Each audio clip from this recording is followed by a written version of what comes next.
My name is Jein. I am Sustainability Manager at Kindred Group, where I've been for a bit more than 10 years now, for the last 4 to 5 years, with responsibility of our sustainability strategy.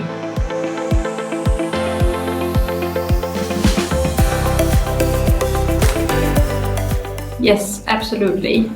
What we've seen over the last years is an increased focus on sustainability in general, but specifically a lot of requests from investors and other stakeholders like regulators on data and facts on our sustainability commitments. So I definitely see us on the agenda, and we really see very clear requirements now to report on data, so that stakeholders can follow year-on-year progress on our sustainability commitments. So I think we see that investors really expect now a data-driven, fact-based communication on companies' ESG strategy, and that's, in line with other industries as well. So what we do from Kindred Group is we report on ESG topics according to global standards that are available, but we also see a huge need for industry-specific standards that are non-existing today. So we'd love to see global standards for ESG reporting in our industry, something that's set by, for example, the EU, like a SENS standard. I think that could be very beneficial for the industry. Which is also one of the reasons why we started this year to report very openly on our progress towards our ambition of 0% revenue from harmful gambling, to really showcase our methodology and how we work with this data.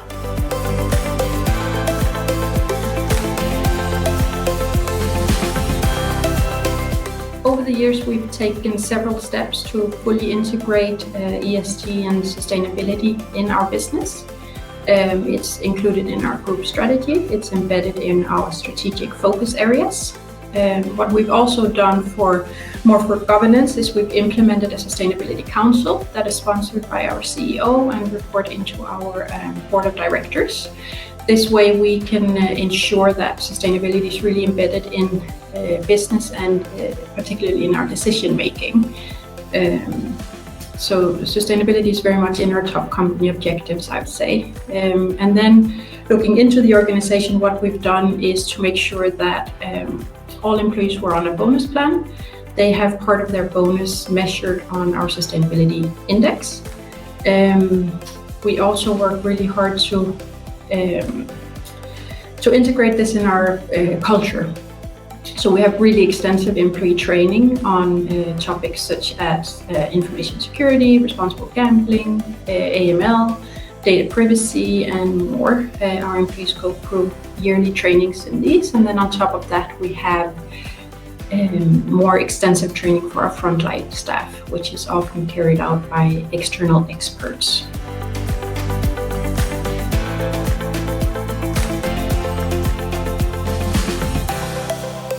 We believe that running a sustainable business means long-term success. And I also think research really supports this. We've seen studies conducted by, for example, McKinsey in the field of ESG, looking at how that can drive consumer preference, but also interestingly really boost employee engagement and thereby, of course, productivity, of course.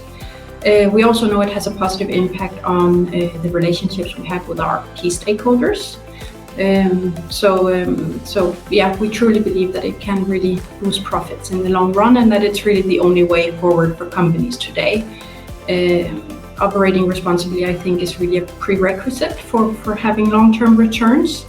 And that's also why our sustainability framework is so integrated today in our business strategy and the way we conduct business.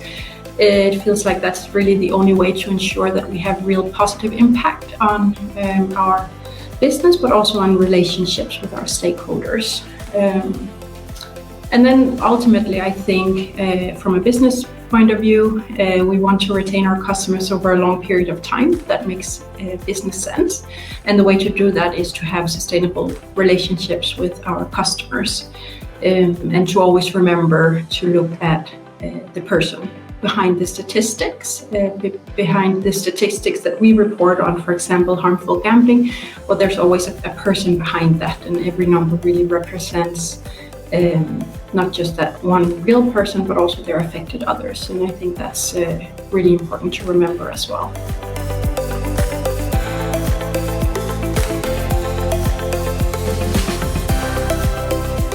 If we look outside our industry and try to look at other industries that have been in the same situation that we're in today with quite poor public perception, I think it's interesting to look at, for example, companies like Heineken and Carlsberg and how they have managed to transform over the last maybe 20 years by really managing to integrate sustainability into their business, their strategy and their communication. I think that's extremely impressive transformation they've been through.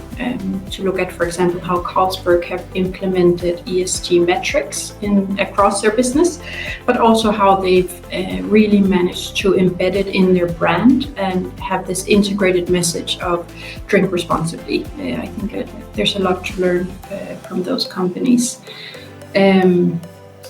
Other companies that we look towards is a company like Patagonia, which is, I think, is a very known case for being very high on ESG.